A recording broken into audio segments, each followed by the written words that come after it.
بسم الله الرحمن الرحيم الحمد لله رب العالمين والصلاة والسلام على المرسلين نبينا محمد وعلى آله وصحبه أجمعين أما بعد فأعوذ بالله من الشيطان الرجيم بسم الله الرحمن الرحيم وراودته التي هو في بيتها عن نفسه وغلقت الأبواب وقالت هيت لك قال معاذ الله إنه ربي أحسن مثواي إنه لا يفلح الظالمون صدق الله العظيم. Honorable Ulama Kiram, my dear respected brothers, young friends, it is a great blessing of Allah subhanahu wa ta'ala that He has given us the tawfiq and the opportunity to gather in the house of Allah subhanahu wa ta'ala to remind one another of our responsibility, our duty, our objective of coming into this world. The basis and the legislation of our life depends on the Quran. Allah subhanahu wa ta'ala has revealed the Quran, and the Quran has within it answers to all the challenges, all the problems. Anything that we face, the Quran has the answer to it. Allah subhanahu wa ta'ala makes mention of multiple Anbiya alayhi salatu wassalam in the Quran. Musa alayhi salatu wassalam is mentioned, Ibrahim alayhi salatu wassalam is mentioned, Nuh alayhi salatu wassalam is mentioned, Yusuf alayhi salatu wassalam is mentioned, and so many more prophets are mentioned. And the reason why Allah subhanahu wa ta'ala mentions the story of the prophets is not because the Quran is a storybook, is not to keep us entertained, is not to keep us focused, is not to give us a good story. In fact, Allah subhanahu wa ta'ala makes mention of prophets, Anbiya alayhi salatu wassalam, so that we can take insight from that, so that we can contemplate, so that we can ponder, and we can copy and paste it into our life. And the ayah that I've recited right now is an ayah from Surah Yusuf, a story which is completely, exclusively on Yusuf alayhi salatu wassalam. Yusuf alayhi salatu wassalam was the son of Yaqub alayhi salatu wassalam, who was the son of Ishaq alayhi salatu wassalam, and who was the son of Ibrahim alayhi salatu wassalam. The reason for asking these questions is not to put anybody into shame. In fact, when a person is asked questions, number one, it is to see if they are paying attention, and number two, a person can ponder himself. I'm a Muslim and I don't even know who Yaqub salam was, who Ishaq salam was. When a person has this mindset, it creates inside him the urge to get more knowledge. I'm in need of more knowledge. I don't even know basics. So when a person has this inside him, when a glass is full, there's no room to put any more water in that glass. But if the glass is empty, then you can put more inside it. Likewise, if a person thinks I know everything, he won't learn anything. But if a person understands and feels that I don't know anything, then inshallah subhanahu wa ta'ala opens doors for him to gain knowledge. So Yusuf was a very prominent Nabi, and the Jews, they told the mushriks of Makkah that if you have to test whether Muhammad sallallahu alaihi wasallam is truthful or not, ask him what happened about Yusuf alayhi salam. What was the story of Yusuf alayhi salam? How did he end up in Egypt? Or how did the Jews end up in Egypt?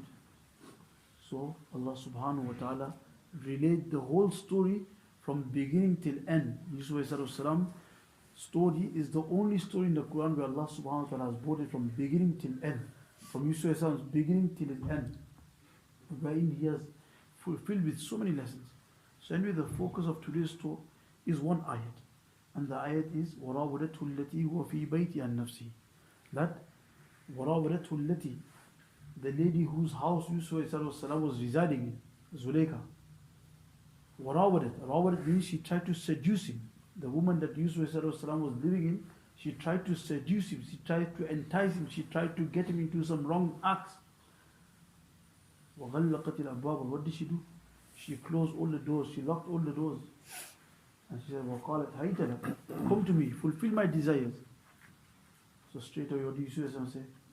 قَالَ مَعَاذَ اللَّهِ. I seek Allah's protection. I seek Allah's protection. I seek Allah's refuge. Why? إِنَّهُ رَبِّي أَحْسَنَ مَثْوَايَ. My Allah has favored me, blessed me with so many blessings and bounties. إِنَّهُ لَا يُفْلِحُ الظَّالِمُونَ.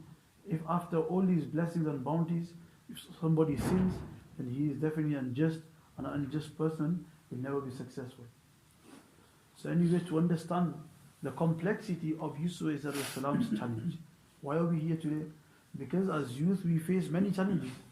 We face so many different challenges in the outside world, within the homes, out of the homes, within our hearts, within ourselves, outside, outwardly, influence, etc. That Allah subhanahu wa ta'ala has put all the answers in the Quran. What challenge did Yusuf go through? Such a complex challenge. Ulama mentioned that the challenge Yusuf went through was not a normal challenge. He was a Nabi, and the Nabi, Anbiya salam, are tested the most. Also mentions, أشد البلايا للأنبياء ثم الأمثل فالأمثل. That the greatest test, the strongest test, the most severe test are upon who? The Anbiya. Then those who are following in their footsteps, the pious, they will also be tested. Don't think that once you pray the kalima la ilaha illallah, that's it, you go to Jannah, a very comfortable, easy life. The moment you pray the kalima and you say, Allah made you submit to you, I made you to be obedient to you, then know that in your life there will be tests. But with them tests, there are rewards in Jannah. With them tests, there are answers in the Quran. With them tests, there is solace and comfort in the Quran for you. So, Yusuf, what test did he have? That he has just been flung in the well, and he is a small boy, and he is taken out of the well and he's been sold as a slave. And he gets moved from where he was, Canaan in Palestine, all the way to Egypt, a whole new country. And the minister sees him and he's got insight. So he sees that this boy will be very profitable for us. Let's take him. So he bought him and he took him home and he started staying in the house. Whose house? In the minister's house. And the Aziz Misr, his wife, Zuleika, she is the mistress. She is looking after him. She is feeding him. She is giving him clothes. She is doing everything for him. Because when he came as a young child. He's a 10, 11-year-old boy. And he grows up. And he grows up to be a very, very handsome person. How handsome? The Rasul says that U'tiya Yusuf Shatra al-Husn. That Yusuf salam was given a part or half of beauty. All the beauty that Allah subhanahu wa ta'ala has put in the whole world, you see beauty in everything. Beauty in the mountains, beauty in the sky, beauty in the stars, beauty in the moon, beauty in people, beauty in humans, beauty in animals. All that beauty on one side. And 50% of that beauty was exclusively given to who? Yusuf. Imagine how handsome he was. He had such beauty which was irresistible. And the wife of the Aziz, the wife of the minister, falls in love with him. And she calls him وَرَاوَرَتْهُ الَّتِي. She calls him, she seduces him, she entices him. And Ibn al-Qayyim rahmatullah alayh mentions in his book that the test that Yusuf salam went through was not a normal test. Why? Number one, because he was tested at the young age. And once a person is in youth, at that time, his desires, his temptations, they are at the highest point. They are at the peak. And at that time, what's happening? He's getting seduced, number one. Number two, Allah subhanahu wa ta'ala has put desire in a male towards a female, and in a female towards a male. And that desire is like a person who is thirsty looking for water. If he sees water, he will rush to it. Likewise, a male, the desire he has in his heart for a female is far more stronger than that. So every human has desire for women. Every woman has desire for males in their hearts, number one. Number two, he is in the peak of his age. He's a young person. Pinnacle of his age. The essence of his life is that age where the desires, the shahwat is at maximum level. Number three, he's husband. Husband means he's a celibate. He's not married. So when a person is not married, the heat is inside him. He doesn't have a wife. He doesn't have a slave girl that he can fulfill his desires. Number four, Ghariban. He is a stranger. He's come from a place where nobody knows him. Nobody knows him in Egypt. So usually when you're in a place where nobody knows you, you're off guard. You see so many people that they go, when they go on holiday and nobody's there, the jubbas will go. They'll be in 3/4. The topi will go, they'll be wearing a cap. Why? You lose your guard, nobody's there. Who's going to see me? Nobody knows me. So when you're in foreign land, what happens? You drop your guard. You're not as thingy because nobody there, nobody knows you. Yusuf is in Egypt, nobody knows him. Number 5, usually the man tries to seduce, usually a man tries to go forward and tries to contact the woman. But in this case, it's the lady that is trying to get to Yusuf. So usually a person, before he goes forward, he'll think 3 times, what if she rejects me? What if I get turned down? So he won't try to do the offer first. But in this case, the opposite. She is coming to him, that you fulfill my desires. Number 7, she is in living, who's seducing him? Who's enticing him? The same lady who is his master, mistress. She's looking after him. She is giving him clothes. So she's got ihsan upon him. So generally, ethically, morally, when somebody has ihsan upon you, you have to repay that. So you can't say no.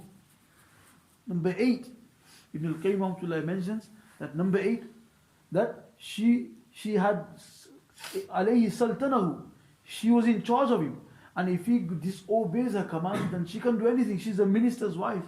She can put him in jail, she can get him hanged, she can do anything. So there was that fear factor as well. All these factors gathered together, imagine the complexity and the gravity of this test. Imagine the gravity of this test. But when somebody has the fear of Allah in his heart, Allah subhanahu wa ta'ala grants him success in every test. So what happens? All these on one side, she is seducing him, she is calling him, fulfill my desires. I want you to fulfill my desires. She is inviting him towards zina. What does he say to do? Qala ma'adallah. I seek Allah's refuge. But when will a person say Qala ma'adallah? Ulama mentioned that because Allah Azza wa Jalla was already in the mind and heart of Yusuf alayhi salam. So whenever we face a challenge, what's the first thing we need to do? We need to make sure that our hearts and our minds are in the remembrance of Allah subhanahu wa ta'ala. When our hearts and minds are in the remembrance of Allah subhanahu wa ta'ala, then to do sin becomes difficult. That's why somebody came to Hazrat Muhammad As'ad Sidat and he asked him, Hazrat, how can we have the awareness of Allah subhanahu wa ta'ala? I end up doing sin, and Ghaliban the sin was the casting of evil glance, the lustful gaze, looking at Ghair Mahram ladies. So Hazrat Mufti Mohammed As'ad Sidat, a great alim, great mufti. Nowadays, anybody wants to do iftar, anybody wants to become a mufti, he cannot become a mufti without his books. So what did he say? He said, create the awareness of Allah in you. If the awareness of Allah is in your mind, then to sin becomes difficult. And I give an example to my students sometimes, that imagine the thief and he's got a habit of doing robbery. Every time, wherever he goes, he puts something in his pocket. But he goes to Aldi, and the thing he likes is the camera right there. Or the security guard is standing right there. Will he put anything in his pocket? Why? Because awareness that somebody is watching me. When we create this awareness in our minds and hearts that Allah is watching us, that to do sin becomes easy. So what does the Mufti Mohammed As'ad say? He said that ponder on this ayat, Alam ya'lam bi anna Allah yara. Alam do they ya'lam, not know, anna Allah, that Allah yara is watching them. Do they not know that Allah is watching them? Pray this ayat, this is Surah Iqra Bismi. Pray it and ponder upon the meaning. Alam, do they, ya'lam, not know, anna Allah, that Allah is yara, watching them. Alam ya'lam bi anna Allah yara. Pray it over and over again in your minds and ponder upon the meaning. And whenever you are faced with a challenge, pray this ayat, that do I not know that Allah is watching me? Do I not know Allah is watching me? Do I not know Allah is watching me? Definitely. If you are about to do a sin and our father is standing there, if you're about to do something wrong and all of a sudden the ustad comes around the corner in his car, if you're about to put something in our mouth and all of a sudden mother comes, father comes, brother comes, what do we do straight away? What do we do? So what? Allah is greater than all of them. Allah is more powerful than all of them put together, and millions like them put together. Allah can do anything in a moment. So the person has this thought in his mind that Allah is watching me, Allah knows what I'm doing, then to carry out sin becomes difficult. And this is the problem. When a person, to stay away from sin, the main source, the main medication and the main remedy is to tazkiyah of the heart. So the heart becomes filled with the dhikr of Allah. That all the time you are in the remembrance of Allah. When you're in the remembrance of Allah, to do sin becomes difficult. And the inclination towards obedience becomes strong. So you pray namaz, you do tilawat, you pray Quran, etc. But when the heart is, the tazkiyah, the purification of the heart is not done, then the inclination towards guna is more. The inclination towards disobedience is more. The inclination towards sin is more. So now we have to put extra effort. We have to put extra effort until our heart becomes purified. When the soul and heart becomes purified, then to go towards obedience is very easy. And to go towards sin becomes difficult. So ulama mentioned that Yusuf ﷺ, in his mind and heart, he already had Allah subhanahu wa ta'ala's awareness. How do you know he had Allah subhanahu wa ta'ala's awareness? That before Zulaykha even tried to call him, she said, Warawadat, come to me, come to me. Before she said, come to me, ulama mentioned there was a dialogue. And what was the dialogue? When she came, she locked the doors. Yusuf ﷺ was there like a normal person, normal boy, slave, like a slave. He had to work in the house, whatever. So she locked the door and he probably thought nothing of it. And then she said to him that, Ma ahsana wajhak. Ma ahsana wajhak. Oh Yusuf, how beautiful your face is. So what did he say? What did he say? He said, Sawwarani Rabbi fir rahim. Sawwarani Rabbi fir rahim. My Allah made this face of mine in the womb of my mother. What is he trying to say? He is directing her attention towards Allah. My Allah done this. Then she said, Ma ahsana sha'rak. Oh Yusuf, how beautiful is your hair. You got such beautiful hair. You got such beautiful hair. So what did Yusuf say? That he said, Huwa awwalu shayun yaskutu min wajhi fil qabri. Huwa awwalu shayun yaskutu min jasadi fi qabri. That this is the first thing that will drop from my head when I go in the qabr. Again, what is he trying to do? He is trying to remind of death. Because remember, when a person is reminded of death, then sin becomes dry. You don't get that kick in the sin anymore. You don't get that flavoring anymore. It's gone. When a person is about to do a guna, about to do a sin, and all of a sudden he is reminded of death, so what does death do? Rasul said, "Akthiru dhikra hadimil lazzat." That ponder and think about that thing that breaks your desires. And what is it? Al-maut. When a person is about to carry out a desire, carry out something which is guna, a disobedience, and he remembers death, he remembers the qabr, he remembers going down in the qabr, then what will happen? The kick, the taste, the urge, the wanting to do that guna will die down. What's up? Why do you do guna? We do guna because of this thrust from inside the nafs. That nafs is pushing us. Do it, do it, do it, do it. Just do it. Night, just do it. What's telling us? It's nafs. But what happens? If you remember death, then what will happen? Is just do it, will what happen? Will die down. So when that urge dies down, then what happen? Will you carry out the urge? I'll give you an example. A person is hungry, he's starving, and there's a pizza in front of him. What's the urge inside? Eat it, eat it. But all of a sudden he sees 2 pieces of hair inside it. Will he eat it? Will he eat it? No, why? What's happened? The pizza is still there, what's happened? That has killed it off. It's gone. You don't want to eat anymore. Likewise, when you're about to do guna, what's the thing that kills off the urge? Death. The thought of death, mashallah. Well done. Think about death. Straight away, think about death. If you think about death, the urge will go. Then she said, Ma ahsana aynay. Oh Yusuf, beautiful eyes, sparkling eyes. You got the eyes that pull. You got the best eyes. What do you say? Bima andu ila rabbi. With these eyes, I look at my Allah. Bima andu ila rabbi. My Allah has given me these eyes. To do what? To look at Him. To look at Him. So she could not digest this. I am trying to seduce him. I'm trying to tempt him. I'm trying to get him and entice him.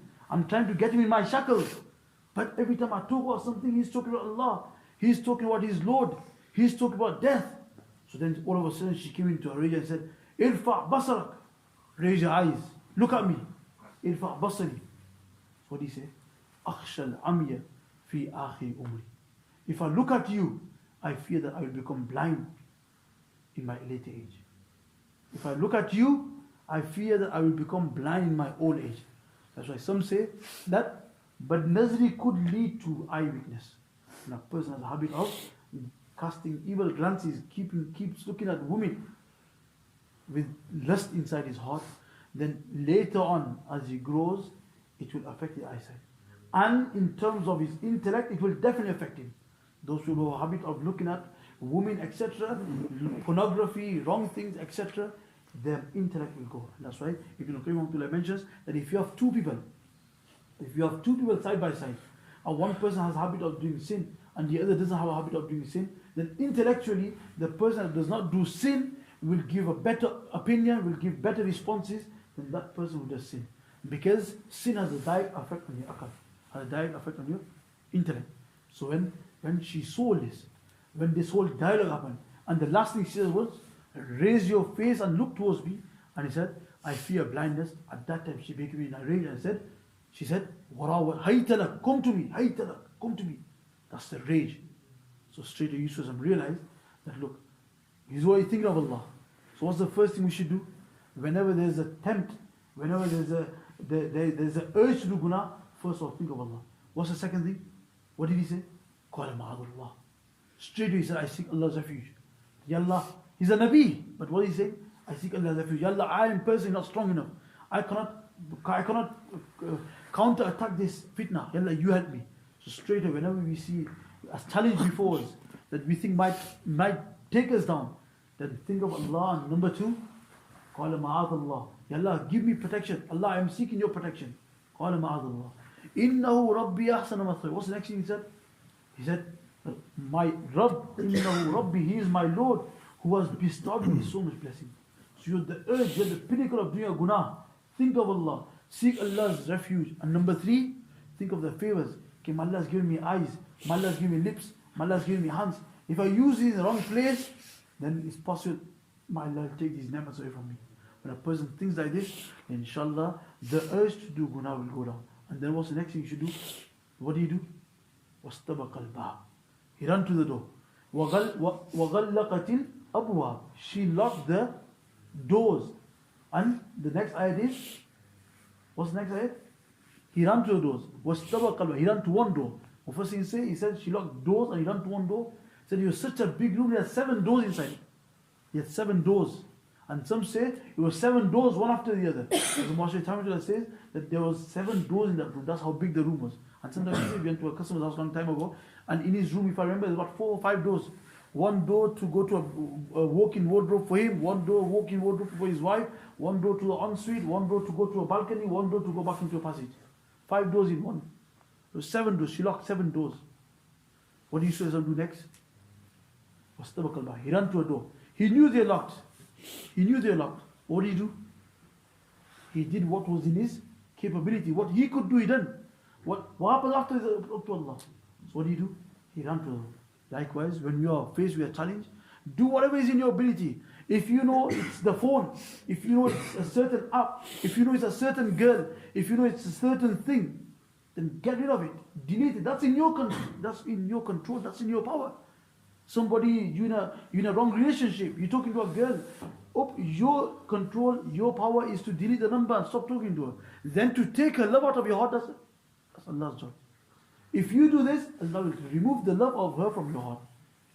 But if you don't want to delete the number, and they say, Allah is after namaz, Allah, please take the love out. It's not going to work. You have to do your stuff. You're sitting in the wrong company, you're sitting with wrong friends, and slowly drugs are crawling into the majlis. Slowly, one of the guys thought he was hot and he bought a kind of alcohol, and it's happening. There are good people who sit with other people who are drinking alcohol. What do? In your power and control is to stay away from them. You stay away from them and then seek Allah's dua. Okay, Allah, grant me better friendship. Allah grant me better friendship. You got a habit of watching pornography. You can put app blockers on your phone. Put an app blocker, website blocker. Do what's in your control. And after, ask Allah, Ya Allah, I am very weak. Ya Allah, protect me from doing this. Ya Allah, protect me from going onto these filthy websites. So, from this one ayat, what do you understand? You understand that from the Anbiya, when we look into their stories, we will get so much lessons. That number one, try to bring in the contemplation and the thought and the awareness of Allah subhanahu wa ta'ala. أَلَمْ يَعْلَمْ بِأَنَّ اللَّهَ يَرَى. Do zikr. Do zikr now and then. Whenever you get time, sit down, do zikr. This will create awareness. If you face with a challenge, then number 2, seek Allah's refuge straight away. Number 3, think about Allah's blessings and bodies. I'm so lucky. You've got a house, you've got parents, you've got food on the table, you go home, it never happens that there's no water in the house. You've got clothes, you've got every sort of luxury. Allah subhanahu wa ta'ala has granted everything. And then, number 4, as soon as whatever is in your control, you do that. The rest Allah do. You saw some run to the door. He knew the doors were locked. And as soon as he ran to a door, some say the padlock broke, some say that automatically the padlock opened and the Zuleika's husband was standing there. And he protected himself from doing that. Allah subhanahu protected him through the fadl of Allah subhanahu wa ta'ala. And as a Nabi and Anbiya are free from doing gunas, he was protected from this. So from this we can understand how important it was. That sometimes we try to hide our sins, that people don't know, but Allah knows everything. So there's a famous poem that, finish on a poem regarding Imam Ahmad ibn Rahmatullah that he used to cry on this. A poem that أَمَا اسْتَحْيَيْتَ أَن تَعْصِينِ إِذَا مَا قَالَ لِي رَبِّي. The poet says, إِذَا مَا قَالَ لِي رَبِّي أَمَا اسْتَحْيَيْتَ أَن تَعْصِينِ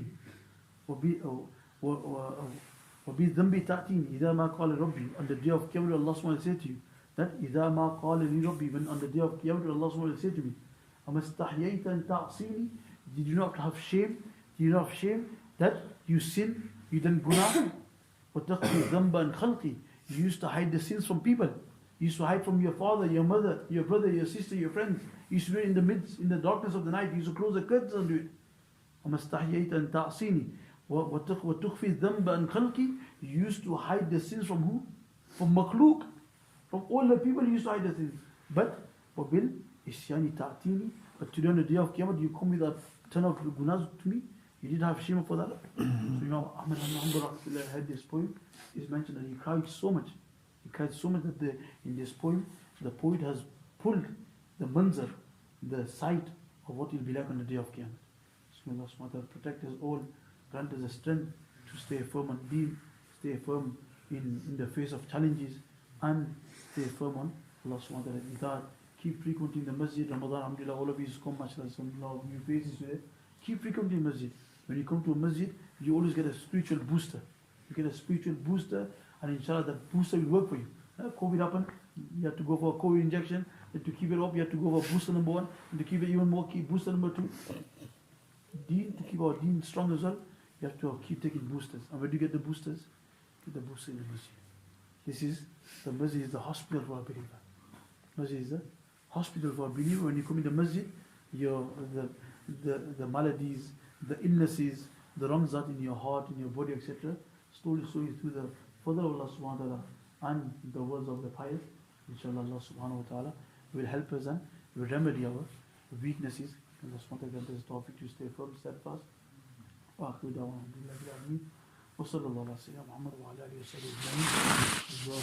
Every last Friday of the month, put this down. This should be now our calendars. Every Friday, let what may happen. Whether it's a dawah, whether it's a function, whatever it is, the last Friday is exclusive for masjid. The last Friday is going nowhere. Everyone should pen it down. And you notice that if you come, you make for next month. For next month, try to bring one friend. I said there's some brothers here from Bitala Road, Burnley Road. Where are you from, brother? Daisy Field. Daisy Field as well? Wednesday Ford, only from Mitton Park. Did you do 2 miles away? 2 miles away, they come over there for Allah's sake. For Allah's sake. How happy will Allah be today? How happy will Allah be today that my slave has come all the way 2 miles just to listen to some words about my Quran. So our challenge for next month is what? Every person just bring one of your friends. School friend, madrasa friend. Say, okay, look, Friday today, it's youth night, and there'll be a bayan, there'll be question answers. You'll enjoy it. There'll be food as well. Everything will be provided for you. And inshallah, slowly, our maqsad is, look, if there's a big house, a big mansion, there's only one person in the house, in that mansion, is it good? Is it good? Or is it known? Abu Zar? Not Abu Zar. I forgot his name. What's his name? Abu Zar. Is it good or not good? Not good. Why? You feel lonely. You feel lonely, don't you? When is the house, when will the mansion be really nice? There's loads of people. The vibrant, excitement. Everyone's there, running on, dashing on. Eid day is so good, right? Everyone's at home, everyone's at Granny's house, Dada's house, Nana's house. Everyone's running on, playing, joking. So we need to try to make sure that we don't go Jannat alone. We want to take all our friends with us. We not alone. We want to go or not? We go Jannat alone with our friends. Just like we want to go Jannat, we should put fikr. They come here once, they come here 2 times. Every time they come, and whatever good they do, you'll also get a reward. You'll also get a reward for effort. So mashallah, may Allah subhanahu reward all of you for coming. May Allah subhanahu grant us steadfastness, keep coming and accept what's been mentioned, what's been said. The next thing that we're going to do is we're going to